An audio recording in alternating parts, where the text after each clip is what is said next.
di sini kita akan membahas tentang konseling remaja yang bertemakan konsep diri positif. Apa aja sih yang akan kita bahas? Yang pertama adalah pengertian konsep diri, dan yang kedua adalah karakteristik konsep diri positif.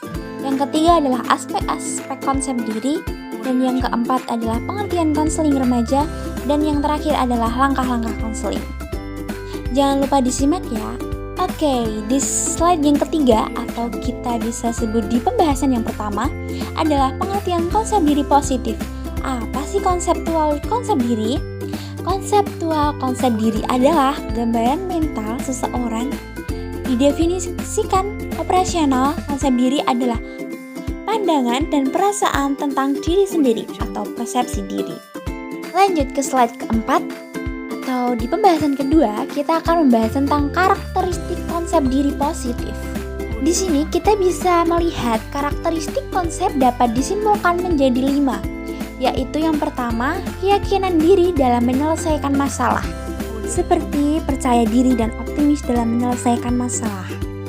Dan yang kedua adalah merasa setara dengan orang lain, seperti puas terhadap diri sendiri, merasa memiliki kemampuan yang sama dengan orang lain.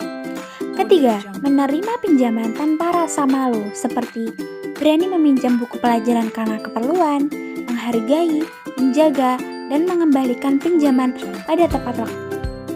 Yang keempat, mampu memperbaiki diri sendiri, seperti kemampuan berintrospeksi diri dalam menghargai orang lain dan perbedaan. Dan yang terakhir adalah peka terhadap lingkungan, sehingga mampu menyesuaikan diri, tanggap terhadap situasi sekitar, dan peduli sesama. Pembahasan yang ketiga ini kita akan membahas tentang aspek konsep diri. Aspek konsep diri ini terdiri dari 3, yaitu pengetahuan, harapan, dan penilaian. Yang pertama kita akan membahas tentang pengetahuan. Apa sih pengetahuan itu? Pengetahuan adalah apa yang individu ketahui tentang dirinya, secara fisik, usia, jenis kelamin, kebangsaan, suku, pekerjaan, agama, dan lain sebagainya. Dan yang kedua ini adalah harapan. Harapan bisa disebut pada saat-saat tertentu individu mempunyai satu aspek pandangan tentang kemungkinan dirinya menjadi apa di masa depan. Singkatnya, individu mempunyai harapan bagi dirinya sendiri untuk menjadi diri yang ideal. Diri yang ideal sangat berbeda pada masing-masing individu. Dan yang ketiga ini kita akan membahas tentang penilaian. Apa itu penilaian? Di dalam penilaian, individu berperan sebagai penilai tentang dirinya sendiri. Hasil penilaian tersebut disebut harga diri. Semakin tidak sesuai antara harapan dan standar diri, maka akan semakin rendah harga diri seseorang. Oke, kita masuk ke pembahasan berikutnya, yaitu pengertian konseling remaja. Konseling remaja adalah proses bantuan yang diberikan konselor kepada individu dengan berbagai strategi yang disesuaikan dengan kebutuhan remaja, sehingga tugas-tugas perkembangan remaja dapat terwujud dengan baik. Oke, kita akan membahas tentang langkah konseling. Yang pertama adalah langkah membangun hubungan. Nah, di langkah pertama ini, membangun hubungan dijadikan langkah pertama dalam konseling. Karena klien dan konselor harus saling mengenal dan menjalin kedekatan emosional sebelum sampai pada pemecahan masalah. Pada tahap ini, seorang klien perlu mengetahui sejauh mana kompetensi yang dimiliki konselor.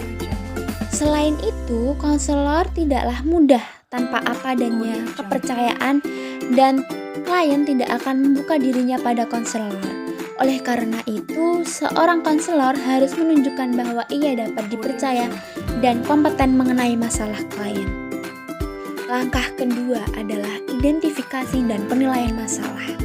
Apabila hubungan konseling telah berjalan lancar, maka langkah selanjutnya adalah mulai mendiskusikan sasaran spesifik dan tingkah laku seperti apa yang menjadi ukuran keberhasilan konseling. Konselor perlu memperjelas tujuan yang ingin dicapai oleh mereka berdua. Hal penting dalam langkah ini adalah bagaimana keterampilan konselor dalam mengangkat isu dan masalah yang dihadapi klien.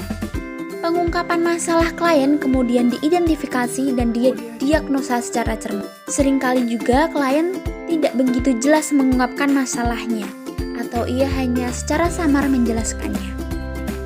Dan apabila hal ini terjadi, konselor harus membantu klien mendefinisikan masalah yang secara tepat agar tidak terjadi kekeliruan dalam diagnosis. Dan langkah yang terakhir, ini adalah memfasilitasi perubahan konseling. Di langkah ini, konselor mulai memikirkan alternatif pendekatan dan strategi yang akan digunakan agar sesuai dengan masalah klien. Harus dipertimbangkan pula bagaimana konsekuensi dari alternatif dan strategi tersebut. Jangan sampai teknik pendekatan dan strategi yang digunakan bertentangan dengan nilai-nilai yang terdapat pada diri klien, karena akan menyebabkan klien otomatis menarik dirinya dan menolak terlibat dalam proses konseling. Mungkin cukup pembahasan hari ini tentang konseling remaja yang bertemakan konsep diri positif. Semoga bisa bermanfaat dan semoga bisa dicerna dengan baik oleh teman-teman. Terima kasih atas perhatiannya. Bye-bye.